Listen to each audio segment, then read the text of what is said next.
वियोजन अभिक्रिया या हम बोलते हैं हम लोग क्या चीज, अपघटन अभिक्रिया। तो हेडिंग डाल दीजिए आप वियोजन अभिक्रिया।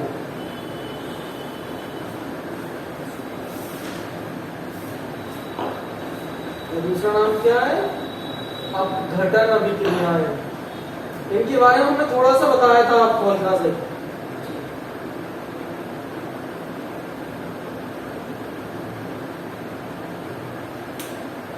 वियोजन अभिक्रियाएं या अपघटन अभिक्रियाएं। तो ये जो अभिक्रियाएं होती हैं ये आपकी योगात्मक अभिक्रियाओं की तरह अपोजिट क्वालिटी रखती हैं।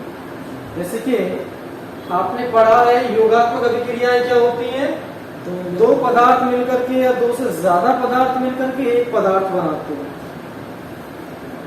ये क्या होती हैं, एक ही पदार्थ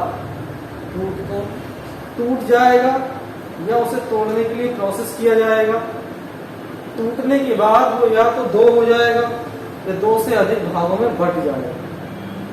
तो उसको भी बांटने के आधार पर तीन प्रकार से रखा गया है। तो वियोजन अभिक्रियाएं वे अभिक्रियाएं होती हैं जिसमें एक पदार्थ विशेष रासायनिक विधियों द्वारा टूटकर दो या दो से अधिक भागों में बंट जाता है या दो या दो से अधिक पदार्थों का निर्माण करता है। वियोजन या अपघटन अभिक्रियाएं कहलाती हैं। ये तीन प्रकार की होती हैं। कौन कौन सी, वो हम देखते हैं। अभी आप सिर्फ हेडिंग डालेंगे और कुछ नहीं करेंगे, आपने सिर्फ ये हेडिंग डालनी है। हम इनके टाइप्स पढ़ते हैं। तो तीन तरह की होती हैं। पहली है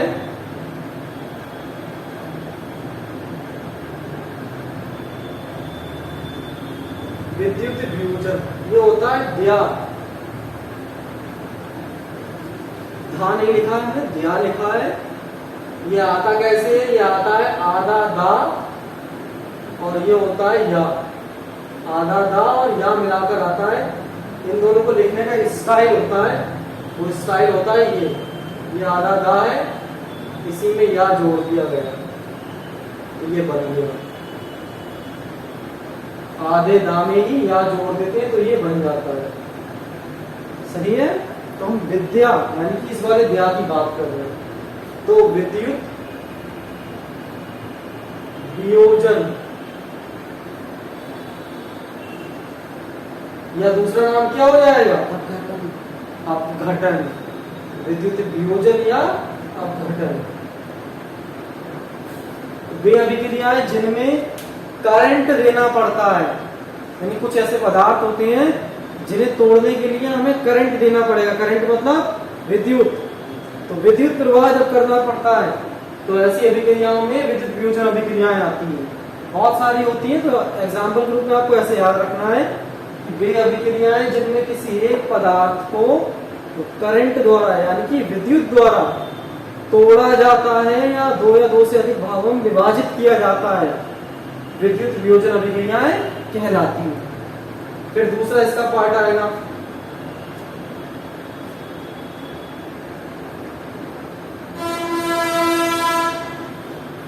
विद्युत वियोजन। ऐसे ही होती है ऊष्मा वियोजन।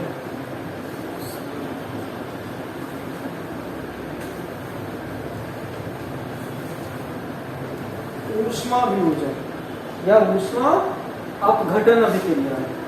तो इसमें क्या होगा, ऊष्मा निकलती है। वे अभिक्रियाएं जिनमें कोई एक पदार्थ, क्योंकि हम क्या कर रहे हैं, वियोजन अभिक्रियाएं। वे अभिक्रियाएं जिनमें कोई एक पदार्थ अपघटित होकर एक नया पदार्थ बनाता है या किसी नए पदार्थ में टूट जाता है, उसके साथ साथ ऊष्मा उत्पन्न करता है, ऊष्मा देता है, वियोजन अभिक्रियाएं कहलाती हैं। इन अभिक्रियाओं में बहुत ज्यादा मात्रा में भी कभी कभी ऊष्मा निकल सकती है, बहुत ज्यादा हानिकारक भी हो सकती है।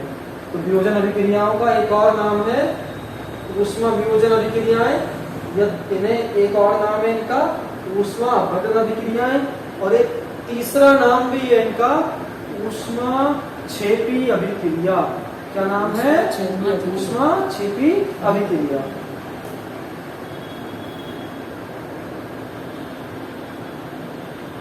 ऊष्मा क्षेपी अभिक्रिया। तो ये बहुत सारी होती हैं, इसमें क्या हो जाएगा, क्रियाएं, है ना। जो बहुत ज्यादा हो उनमें ए लगा दीजिए, क्रियाएं। ऐसे ही आपकी थर्ड आती है, इसी में लिख देते हैं हम। एग्जाम्पल हम आपको ऊपर करा देंगे, तो एग्जाम्पल की जगह छोड़ दे, चलो एग्जाम्पल यहाँ करा देंगे। थर्ड और लास्ट, इन्हें बोलते हैं प्रकाश अपघटन अभिक्रियाएं या प्रकाश वियोजन अभिक्रियाएं। लेकिन सबसे फेमस नाम जो है वो प्रकाश अपघटन अभिक्रिया, बहुत फेमस नाम मिलेगा आपको, प्रकाश अपघटन। दूसरा नाम क्या है, प्रकाश वियोजन अभिक्रियाएं, या तीसरा नाम है इनका ऊष्माशोषी अभिक्रिया। क्या नाम है, ऊष्माशोषी अभिक्रिया। शोषी का मतलब समझ लो, शोषी का मतलब यहां पर आप समझ लीजिए शोषण, शोषण समझ रहे हैं, किसी चीज का दुरुपयोग करना। जैसे कि लोग क्या काम करते हैं, जानवर पालते हैं, उसका शोषण करते हैं, उसे बहुत बुरी तरह मारते हैं अपना कार्य निकलवाने के लिए, तो वो क्या, एक तरह का शोषण हो गया। तो इसी प्रकार से समझिए ऊष्माशोषी अभिक्रिया, ध्यान समझिए, ये है ऊष्माक्षेपी अभिक्रियाएं और ये है ऊष्माशोषी अभिक्रियाएं। ये ऊष्माशोषी का मतलब शोषण, शोषण का मतलब क्या होगा, हम चीज का दुरुपयोग करेंगे। करेंगे कैसे, ज्यादा मात्रा में लेंगे तो दुरुपयोग होगा, पानी ज्यादा लेंगे तो दुरुपयोग होगा, वायु ज्यादा लेंगे तभी दुरुपयोग होगा। तो वैसे क्या होती है, ये वो अभिक्रियाएं हैं जिनमें प्रकाश ज्यादा मात्रा में लिया जाता है निहाल, वो अभिक्रियाएं ऊष्माशोषी अभिक्रियाएं कहलाती हैं। तो अब हम इनके एग्जाम्पल समझते हैं। सबसे पहले आपने जाना वियोजन अभिक्रिया यानी कि अपघटन अभिक्रियाएं, उन्हें और क्या कह सकते हैं, उन्हें हम लोग आमतौर पर जो फेमस नाम है वो अपघटन अभिक्रियाएं के नाम से ही जानते हैं। आपका ये चैप्टर फिनिश होने वाला है, बस एक टाइप और रह गया है आपका, वो होता है आपका ऑक्सीकरण अपचरण अभिक्रियाएं। वो जैसे ही होगा कवर हो जाएगा, उसी के अंदर आता है ऑक्सीकरण अपचयन अभिक्रियाएं। बस आपकी इतनी अभिक्रियाएं, एक लास्ट और रह जाएगी, उसे बोलते हैं उत्क्रमणीय अभिक्रियाएं। यानी कल तक आपका ये अभिक्रियाओं का टॉपिक फिनिश हो जाएगा, फिर इनके यूजेस चैप्टर यानी कि इनका यूजेस जो है वो शुरू होगा। तो लगभग परसों तक ये चैप्टर आपका, कल और परसों का मेहमान है, उसके बाद ही चैप्टर फिनिश, फिर नया चैप्टर हम लोग पढ़ेंगे। तो हमने क्या जाना, ये 3 प्रकार की होती है, विद्युत वियोजन अभिक्रियाएं, ऊष्मा वियोजन अभिक्रिया, प्रकाश अपघटन अभिक्रिया। तो सबसे पहले हम जानते हैं, क्योंकि आगे पीछे आप लिख सकते हैं, इसमें कोई इमरजेंसी नहीं है, कोई पाबंदी नहीं है कि नहीं मैं पहले से लिखूंगा, नहीं ऐसा कुछ नहीं है, किसी को भी आप लिख सकते हैं।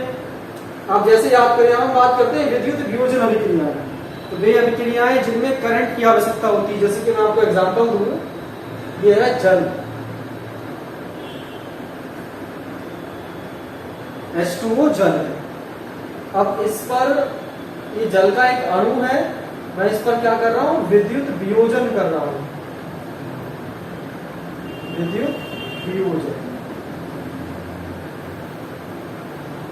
तो जैसे ही मैंने इस पर विद्युत वियोजन किया तो ये 2 टुकड़ों में टूट जाएगा। जल जो है, जल टूट नहीं रहा है, मैंने उस पर करंट मारा। करंट को हम लोग हिंदी में क्या बोलते हैं, विद्युत, बिजली। तो विद्युत जैसे ही हम वहां पर प्रवाहित करेंगे तो ये 2 टुकड़ों में टूट जाएगा।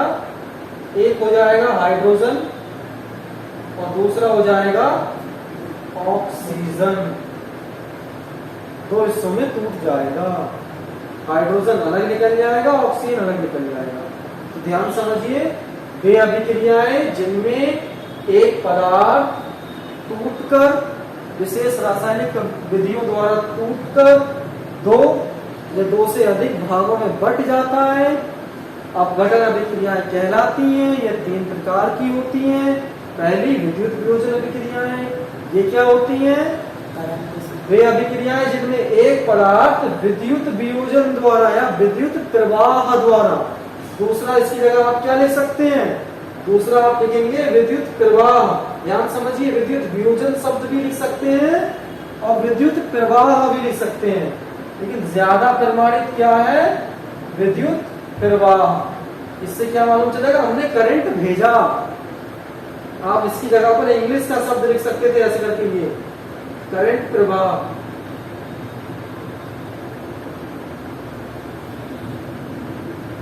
ऐसे करके करंट को हमने प्रवाह किया। तो ये बात समझ में आ रही है आपको नीस, है ना? तो करंट प्रवाह करेंगे तो दो भागों में बढ़ जाएगा, हाइड्रोजन अलग, ऑक्सीजन अलग। तो ये दोनों ही हमने जाना। एक और एग्जांपल हम ले सकते हैं, तो आप देखिएगा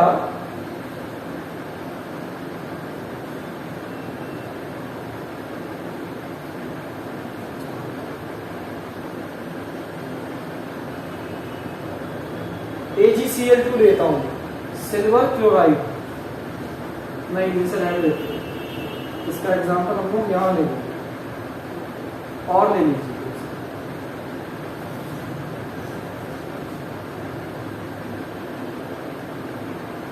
हम लोग ओजोन को लेते हैं। ओजोन। अब ओजोन पे हम क्या कर रहे हैं? विद्युत प्रवाह कर रहे हैं। ओजोन कहां पाई जाती है?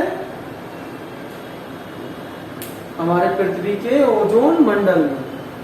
ये गैस ना हो, ये क्या है? ये है ओजोन गैस। ओजोन गैस है, जी फॉर गैस। ये ओजोन गैस है। ये ओजोन गैस हमारे पृथ्वी के वायुमंडल में पाई जाती है। अगर ये गैस नहीं होती तो हम सब लोग सूर्य से आने वाली अल्ट्रावायलेट किरणें, उन्हें बोलते हैं यूवी रेज, अल्ट्रावायलेट किरणें, यूवी रेज। तो यूवी रेज से हम लोग झुलस जाते। हम लोगों को बहुत बाहर निकलते ही पूरे शरीर पे सूर्य का प्रकाश काटता बुरी तरह से। तो जितने पेड़ पौधे हैं उन सबके पत्ते झड़ जाते एकदम। आपने देखा होगा बहुत सारे पेड़ पौधों के पत्ते जो होते हैं, कभी कभी सारा पूरा पेड़ हरा होता है, उसके बावजूद भी कुछ पत्ते उसके एकदम से पीले पड़ जाते हैं, कुछ पत्ते बहुत बेकार से हो जाते हैं अचानक से उसके। उसका कारण है ये यूवी रेस। तो यूवी रेस हल्की मात्रा में आ गई तो उतना हिस्सा खराब कर देती है। तो हम क्या पढ़ रहे हैं? ओजोन पर विद्युत प्रवाह पढ़ रहे हैं। तो ओजोन पर हम विद्युत प्रवाह करेंगे तो ओजोन टूट जाएगी, एक ऑक्सीजन के रूप में बाहर निकलेगी, प्लस ओजोन भी रहेगा। यानी ओजोन पे हम करंट मारेंगे तो ओजोन रहेगी, ओजोन नहीं हटेगी। इसके साथ साथ एक नई गैस उससे निकल जाएगी, वो है ऑक्सीजन। तो ऑक्सीजन निकल जाती है। तो ये रिएक्शन बैलेंस नहीं है। बैलेंस करने के लिए क्या करेंगे? सही तरीका अपनाएंगे। तो देखिए यहाँ पर दो हाइड्रोजन, यहाँ पर भी दो हाइड्रोजन, बैलेंस है। यहाँ ऑक्सीजन कितने? दो। वहां पर कितना है? एक। यहाँ दो है, उधर भी दो कर दे। अब यहाँ पर दो ऑक्सीजन हो गए, दो ऑक्सीजन यहाँ पर बैलेंस है। H के आगे दो लगे। अब क्या है? इसके आगे दो लगा देंगे। तो ये हो गया 2 दूनी 4, 2 दूनी 4। ऐसे ही हमें क्या इसे संतुलित करना है। तो यहाँ 3 है, यहाँ 3 है, बैलेंस तो है, लेकिन इधर 2 है, उधर है नहीं। तो यहाँ पर कुल मिला कितने? 5, वहां 3 है। तो क्या करें? तो देखिए, अगर मैं यहाँ पर 3 लगा दूं तो 3 दूनी 6 और 3 9 हो गया। और ये क्या हो रहा है? 3 3 9, बैलेंस हो रहा है। तो ये रहा विद्युत वियोजन अभिक्रिया।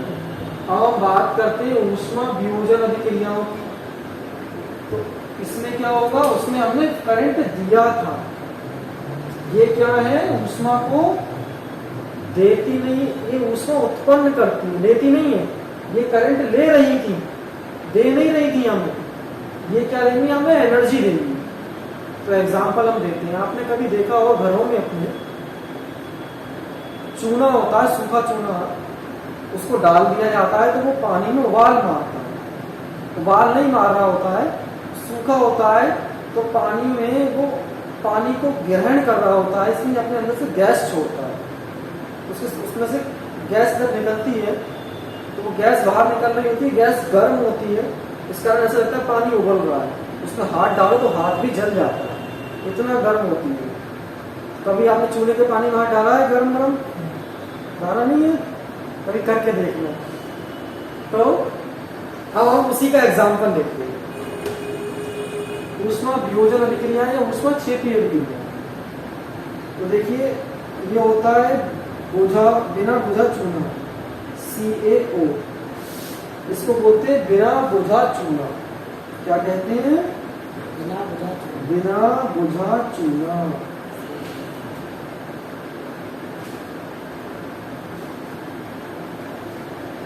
लेकिन बिना बोझा चूना हम आम भाषा में कहते हैं, हम केमिस्ट्री में क्या कहेंगे इसको? तो हम तो केमिस्ट्री पढ़ रहे हैं, तो केमिस्ट्री में इसको कहते हैं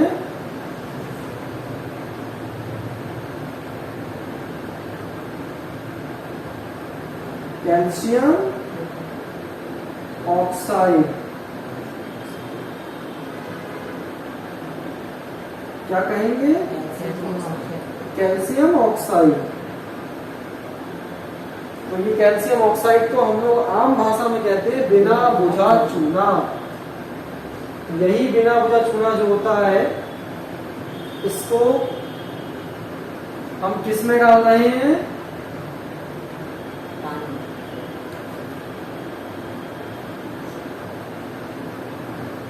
हम ऊष्मा वियोजन अभिक्रिया पढ़ रहे हैं ना। हाँ,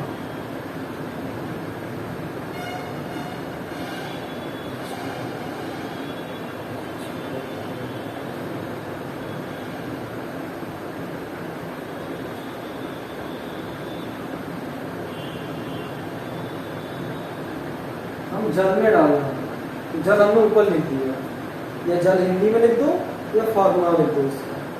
तो हमने इसको पानी में डाला, और जब पानी में डालेंगे तो ये जो है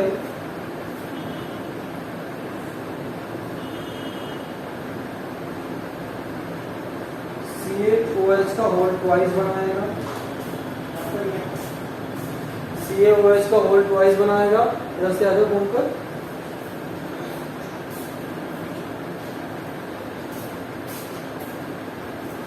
प्लस ऊष्मा उत्पन्न करेगा। ऊष्मा को हम लोग यहाँ क्या बोलते हैं? हीट। ऊष्मा उत्पन्न करेगा। ऊष्मा बहुत गर्म होगी। तो आप देखिए हम पढ़ रहे हैं ऊष्मा वियोजन अभिक्रियाएं। तो यहाँ पर मैंने आपने देखा हम वियोजन अभिक्रिया पर एक ही पदार्थ यूज करते हैं, तो इस पदार्थ को मैंने इसके साथ क्यों नहीं रखा? उसका कारण है, कारण ये है कि हम जल को ऊपर रख दे रहे हैं, हम जल में डाल रहे हैं उसे। तो अगर मैं इसके साथ देता तो ये इसका एग्जाम्पल नहीं कहलाता। अब ये इसका एग्जाम्पल बन गया कि बिना बुझा चूना है, उसको मैंने जल में डाला, जल में डालने पर उसने जल से क्रिया कर ली और कैल्शियम हाइड्रोक्साइड बना। ये जो बना इसको बोलते हैं बुझा हुआ चूना। इसको क्या कहते हैं? बुझा हुआ चूना। ये जो होता है CaO कैल्शियम ऑक्साइड, इसको बोलते हैं बिना बुझा चूना, और जल में भीगने के बाद ये बनता है, इसको बोलते हैं बुझा हुआ चूना। इसी की पुताई की जाती है, सफेदी की जाती है दीवारों पर, और ये सफेदी काफी अच्छी होती है इसकी। यही होता है, इसको बोलते हैं बुझा हुआ चूना। बुझा चूना या बुझा हुआ चूना। इसका दूसरा नाम जो केमिस्ट्री में नाम है वो है calcium hydroxide. Calcium hydroxide.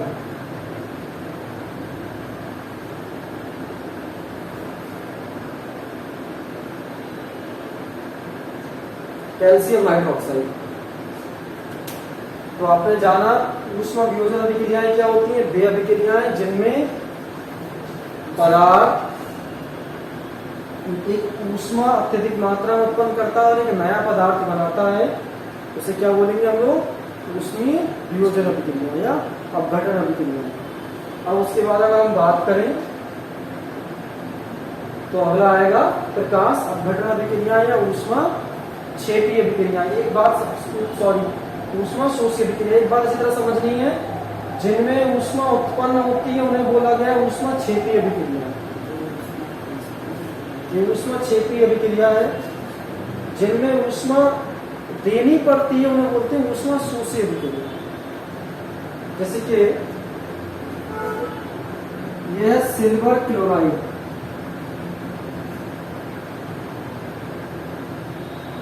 AgCl2, silver chloride मैंने सूर्य के प्रकाश में रख दिया, इसमें रख दिया सनलाइट में।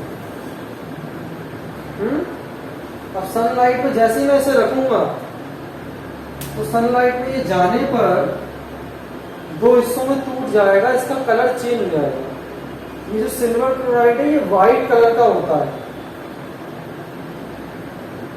ये व्हाइट कलर का रखा हुआ होता है। आपने देखा होगा मिठाई की दुकान पे आप कभी जाते हैं तो मिठाइयों पर व्हाइट चांदी की लेप होती है, खाइए बहुत अच्छी लगती है। ये जो चांदी की लेप है वो इसका एक फॉर्म होता है, सिल्वर क्लोराइड ही होता है, इसी की लेयर होती है। वो सूख गई उसे उतार लेते हैं ऊपर से, तो वो यही है सिल्वर क्लोराइड। ये व्हाइट होता है, इसे जैसे ही धूप में लेकर जाते हैं तो सनलाइट में ये आया, सनलाइट में आने पर इसका कलर बिल्कुल धूसर हो जाएगा। कैसा हो जाएगा? धूसर। धूसर मतलब समझते हैं, जैसे आपकी चेयर्स हो रही है सारी, समझ गए? तो ऐसा कलर हो जाएगा। उसका कारण होता है ये दो टुकड़ों में टूट जाता है। सिल्वर अलग, Ag चांदी, Ag मीन्स चांदी, Ag चांदी, और ये हो गया क्लोरीन। तो आप फिर से देखिए, क्लोरीन तो Cl2 रहेगा, ये बैलेंस है, सिल्वर भी बैलेंस है, सब कुछ बैलेंस है। हाँ, आप लोग ये हेडिंग डाल दीजिए, इसके अंदर डेफिनेशन लिखिए।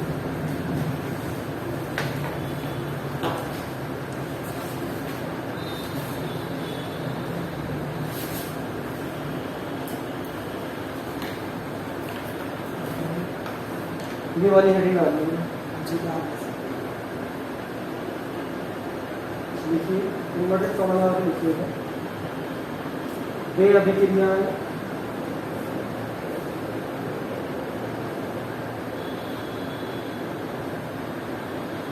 जिनमें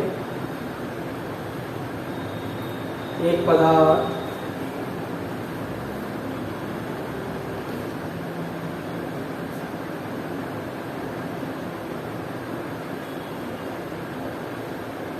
विशेष रासायनिक प्रक्रिया द्वारा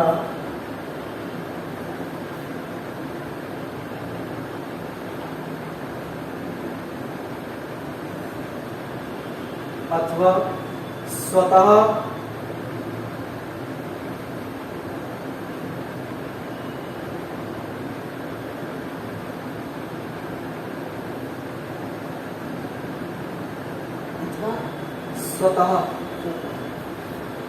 ऑटोमेटिकली अपघटित हो जाता है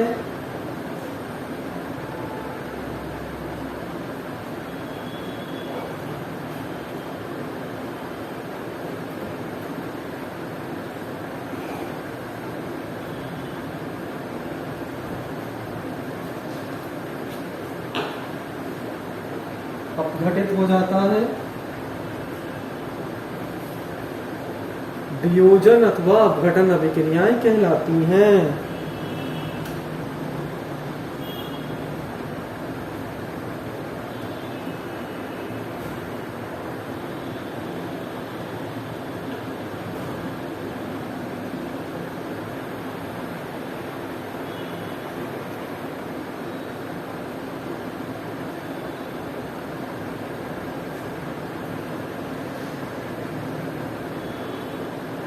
इनवर्टेड कॉमा क्लोज कीजिए।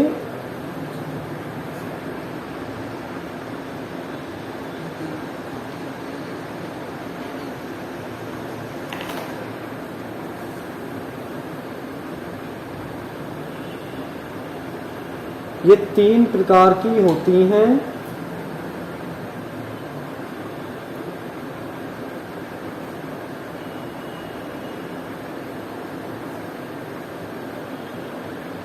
सबसे पहले आप लोग इनके तीनों प्रकार डाल लीजिए, नंबर 1, नंबर 2, नंबर 3 करके। उसके बाद स्टेप बाय स्टेप हम एक एक करेंगे। तो फर्स्ट हेडिंग है विद्युत वियोजन यानी कि अपघटन अभिक्रिया। तो इसमें इन्वर्टेड कॉमा लगा के लिखें, वे अपघटन अभिक्रियाएं जिनमें विद्युत प्रवाह करना पड़ता है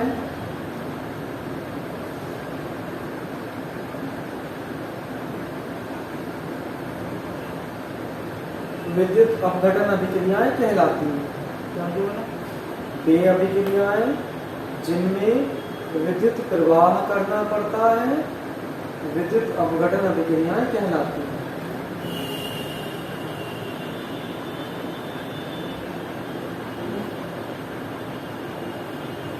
एग्जाम्पल नोट कर लीजिए,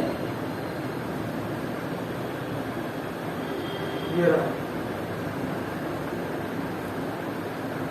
सबसे इजी एग्जाम्पल आपका यही है। एक एग्जाम्पल मानते हैं एग्जाम्पल, एक एग्जाम्पल अच्छा से आप दे सकते हैं, ये वाला।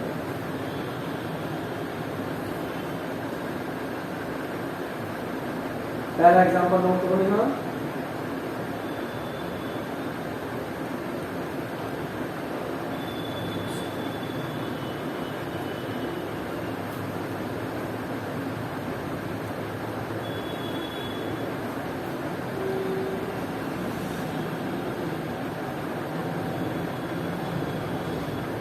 सेकेंड नोट करें हेडिंग ऊष्मा वियोजन या ऊष्मा क्षेपीय अभिक्रिया।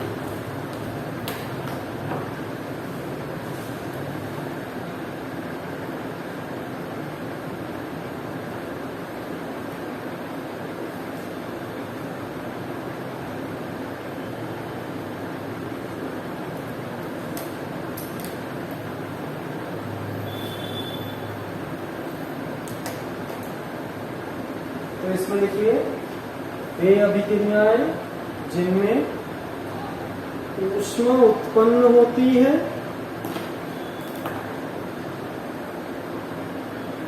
वे अभिक्रियाएं जिनमें ऊष्मा उत्पन्न होती है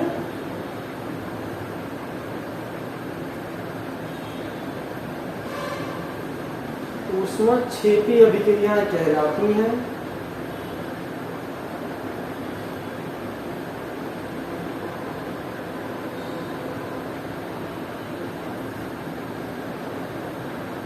इनमें नए पदार्थ के निर्माण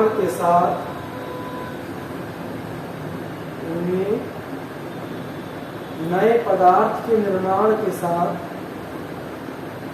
ऊष्मा का वियोग होता है। वियोग मीन्स क्या होता है? वियोग मीन्स चीज का अलग होना। जैसे मैं इसको इससे हटा दूं, ये क्या हो गया? वियोग हो गया। ऊष्मा वियोग होती है। नहीं, फिर से बोलिए, क्या लिखा आपने? इसमें नए पदार्थ के साथ ऊष्मा का वियोग होता है,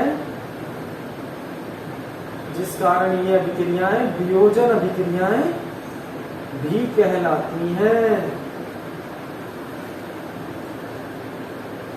इस कारण ये अभिक्रिया ऊष्मा वियोजन अभिक्रियाएं भी कहलाती हैं।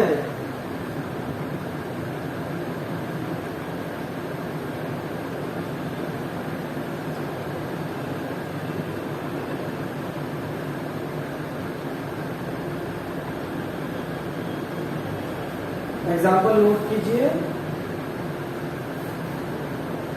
ये एग्जाम्पल आपने, और हाँ कुछ जगह पर ऐसे आपको नाम नहीं पता तो नाम जरूर लिख लीजिए। और कठिन चीजों के नाम आपको एग्जाम में लिखकर आने ही आने, ऐसे ये कठिन है। कैल्शियम ऑक्साइड, तो आपको एग्जाम में इसका नाम लिखना पड़ेगा। कैल्शियम ऑक्साइड केमिस्ट्री में, और वैसे हिंदी क्या बोलेंगे, बिना बुझा चूना। तो अब तो दोनों बात याद रखनी है, कैल्शियम ऑक्साइड नाम याद कर लीजिए।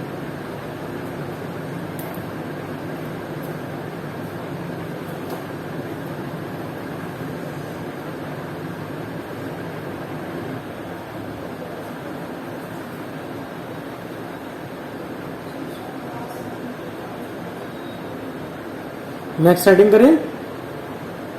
7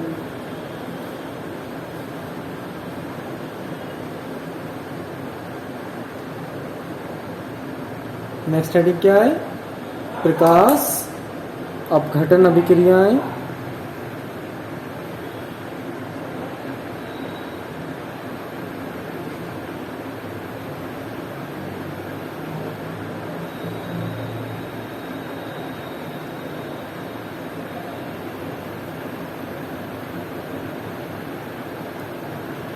लिखिए इसमें इनवर्टेड कॉमा लगाकर। अब तो आप लोग सीख गए होंगे, अब आप खुद ही बताइए क्या हो सकती है इसकी डेफिनेशन। इसकी डेफिनेशन ये ऊष्मा मिलती है। और क्या? ये ऊष्मा बहुत मिलती है और लिखिए, एक पदार्थ को वे अभिक्रियाएं जिनमें ऊष्मा प्रदान करनी पड़ती है। देखो, वे अभिक्रियाएं जिनमें ऊष्मा प्रदान करनी पड़ती है अथवा जो सूर्य के प्रकाश से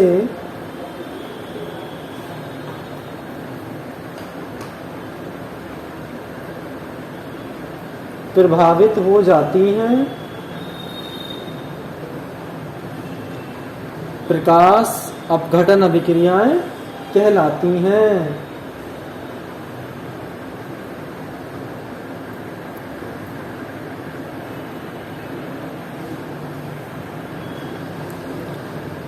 वे अभिक्रियाएं जिनमें ऊष्मा प्रदान करनी पड़ती है अथवा सूर्य के प्रकाश से प्रभावित होती हैं, प्रकाश अपघटन अभिक्रियाएं कहलाती हैं।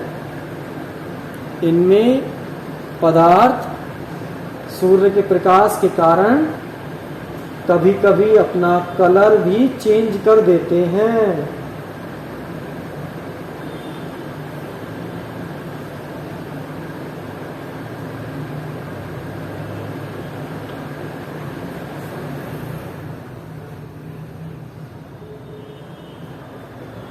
इनमें पदार्थ सूर्य के प्रकाश के कारण कभी कभी अपना कलर भी चेंज कर देते हैं। कलर मीन्स रंग।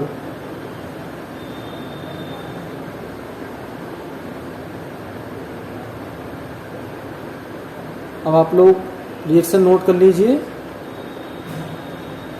फिर नीचे नोट पॉइंट लिखिएगा।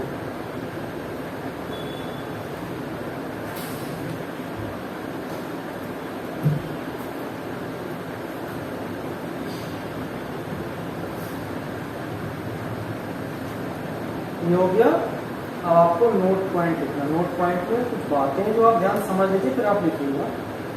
देखिए, ये है कैल्शियम ऑक्साइड, यानी कि बिना बुझा चूना, बहुत सिंपल होगा। उसके नाम पर जाइए, आप ध्यान दीजिए, नाम कितना सरल है। ये है कैल्शियम, ये है ऑक्साइड, कैल्शियम ऑक्साइड। अभी मैग्नीशियम आ जाएगा, MgO, magnesium oxide, magnesium oxide नाम होगा। नाम कोई घबराने की चीज नहीं है। तो यहाँ पर जो बिना बुझा चूना है, इसका यूज क्या करेंगे? इसका यूज हम लोग घरों में सफेदी करने के लिए, दीवारों पर सफेदी करने के लिए करते हैं। फिर दूसरा आ गया ये सिल्वर क्लोराइड। इसका रंग क्या होता है? सफेद होता है। अब इसे सूर्य के प्रकाश में ले आते हैं, इसका रंग कैसा हो जाएगा? धूसर हो जाएगा। तो ये दो बातें लिखिए। तो नंबर 1 लिखिए, आप लोग नोट पॉइंट डालिए, नोट पॉइंट ऐसे उसमें लिखिए कैल्शियम ऑक्साइड, कैल्शियम ऑक्साइड का प्रयोग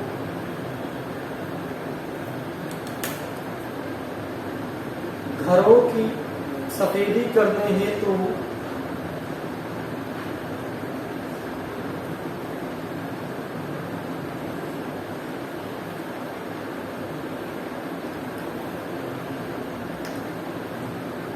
बुझा हुआ चूना बनाकर किया जाता है। बुझा हुआ चूना बनाकर किया जाता है।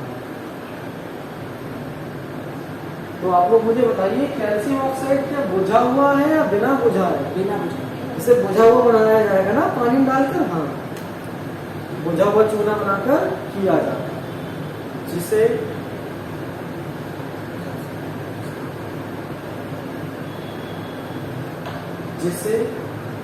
सीमेंट उद्योग में भी प्रयोग में लाया जाता है। सीमेंट इंडस्ट्री, जिसे सीमेंट उद्योग में भी प्रयोग में लाया जाता है। सीमेंट उद्योग, इंडस्ट्री उद्योग।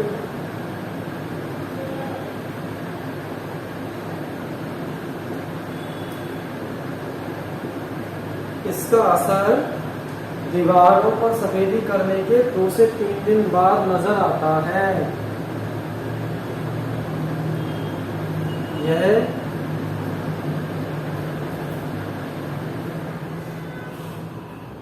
कार्बन डाइऑक्साइड गैस से क्रिया करके चमक उत्पन्न करता है।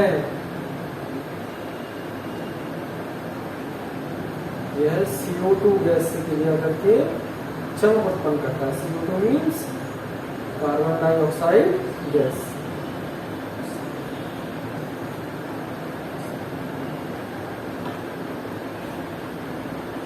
ये कार्बन डाइऑक्साइड गैस से क्रिया करके चमक उत्पन्न करता है। तो हमारा चमक जाता है, पता ही बदल गया, छूट गया। कार्बन डाइऑक्साइड गैस से क्रिया करके चमक उत्पन्न करता है। अगला देखो सेकंड,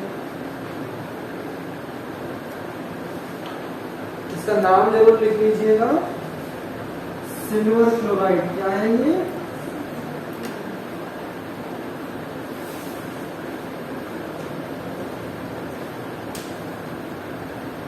ये सिल्वर धातु अलग हो गई,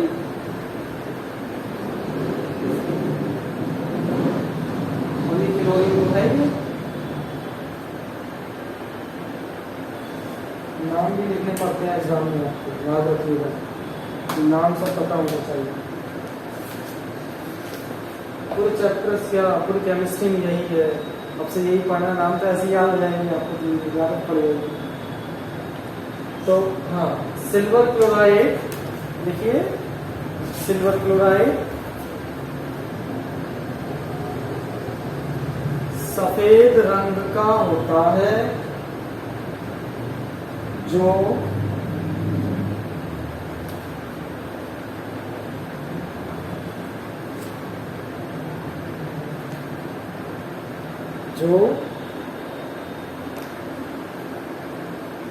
सूर्य के प्रकाश में जाते ही धूसर हो जाता है। उसका यह धूसर रंग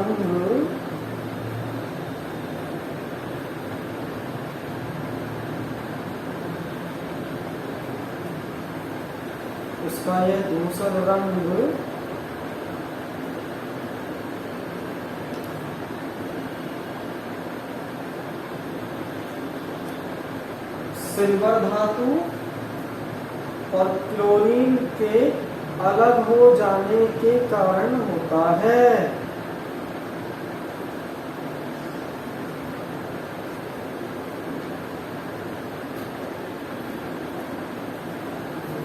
आज के लिए इतना ही, मैथ्स निकाल लीजिए।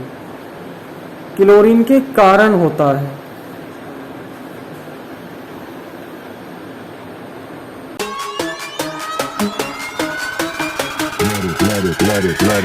let it bang, bang.